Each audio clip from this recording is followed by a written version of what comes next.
In this lesson, we'll look at techniques for working on the iris. You will learn how to enhance the expressiveness of the eyes, how to change their color, how to properly sharpen them. And finally, how to create a unique iris pattern from scratch and make the look absolutely stunning. Take the circular lasso, select the eyes, and hold down Alt to subtract the pupil from the selection. Enter the quick mask by pressing Q. You should have a pencil with a black color selected. Soften the edges using Gaussian blur. Done. Now exit quick mask mode by pressing Q on the keyboard. And then create a copy of the main layer. Press the hotkeys Ctrl J. And we got a new layer that contains only the iris. Now let's adjust the curves. We will raise the light tones a little and pinch the dark ones. A similar effect can be achieved more easily using the color dodge overlay method for the iris layer. If you have light eyes, you can try linear dodge. But not in our case. Now let's tweak the curves and erase the top part of the iris with a soft-edged eraser. This is the place where we usually have a shadow from the eyelashes and from the upper eyelid. It should be darker. If you took a perfectly sharp photo where you can clearly see the color of the iris, its patterns, glare, then you could stop there. But we'll go further. Take the sharpen tool. The first way to increase the sharpness of the eyes. Check the checkbox to protect details. If you have multiple layers, check all layers.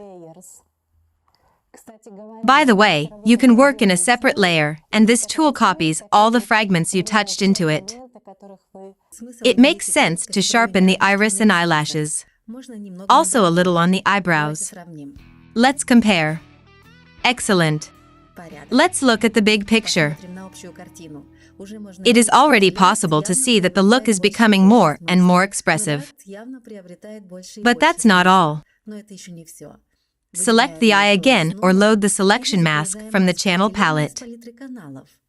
I created it in advance. How to create, save, and load such a mask? Check here in this tutorial. The link is in the description.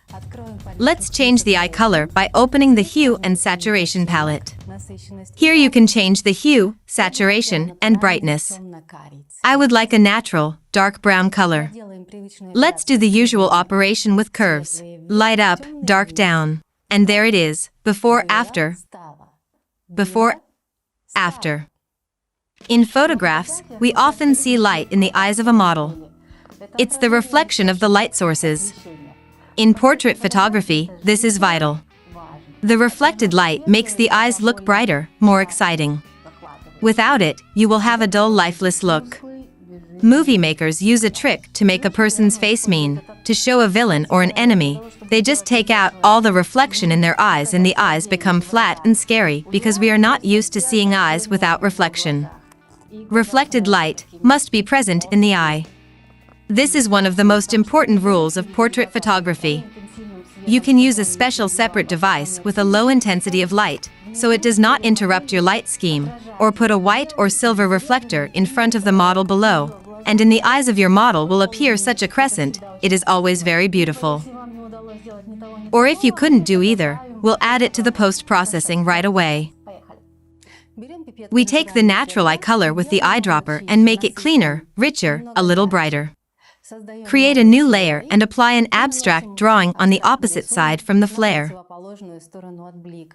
We see the glare on the top left of the icon, so we draw on the other side, on the bottom right. This eye contains shades of yellow, green, marsh, and even a little brown. We take them with a dropper and continue treating both eyes in the same way. Apply this layer using overlay blending mode. Blur a little bit using Gaussian blur and adjust the levels. Now, finally, you can erase all unnecessary strokes. Then we can use burning tool to add more contrast and depth. Let's see.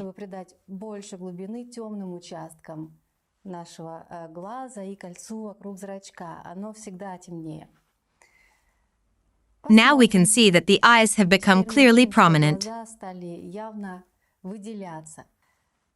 Let's add a reflection of the window. Look, this picture is from the clip art. You can use any image you want. We use blending mode overlay again. Edit. Transform, free transform, warp. Let's give a curved shape to the reflection of the window, repeating the shape of the eye. Let's put it in the right place and lightly wash it out. Next, make a copy of the layer. Let's do the same with the left eye. Let's repeat and compare. Well, now it's a different story. Next step. I usually use this method of sharpening in my work. Highlight the eye and eyebrows. You don't have to do it very precisely, since we're going to blur the contour. Overlay. Don't get scared here. Now we use the high-pass filter. Note that the higher the value, the more sharpness and vice versa. Let's see.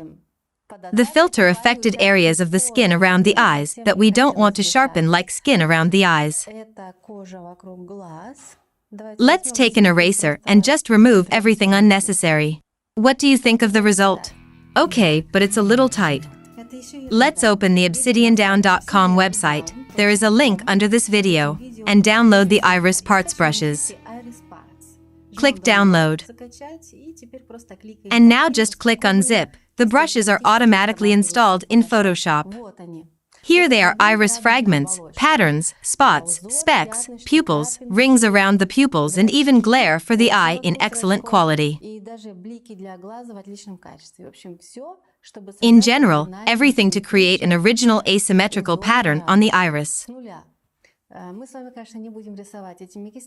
It is enough to click once with the brush on the new layer. For layer blending in this case, we use mode Vivid Light.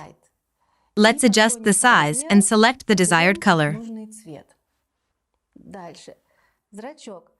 Next, the pupil. In most cases, we draw the pupil in black and immediately add a reflection. A reflex is a bright spot reflected in the eyes, a reflection of bright objects or lighting devices, maybe windows. The intensity of the glare can always be adjusted by the amount of transparency. The ring around the iris is darker, so remove the brightness and set my favorite blending mode overlay or loft light. Erase the excess. The next step is another bright spot, a diffuse reflection of the appearance on the iris. Do you remember that it is always on the opposite side? Transform it, put it in the right place, and, of course, set the overlay blending mode to the layer again. Make a copy of the layer and blur using Gaussian blur and enjoy the result. Is it okay now? Yeah, it's good now. Let's add a couple of finishing touches to lighten up the areas on the light side of the eye a little more precisely. Just lightly touch here and there and repeat this procedure using the burn tool.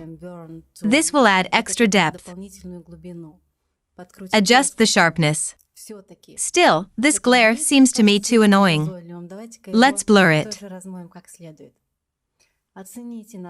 See how much richer the iris has become.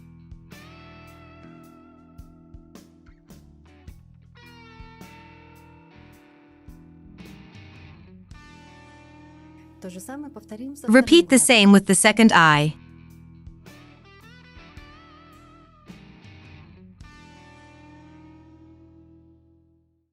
And lastly, how to turn just nick eyes into gorgeous ones. Look at the lesson on applying makeup in Photoshop. The link is in the description. By the way, I'm about to scare you. This is the same photo, but without retouching. How to create perfect skin using the method of frequency decomposition. See in another lesson, link also in the description.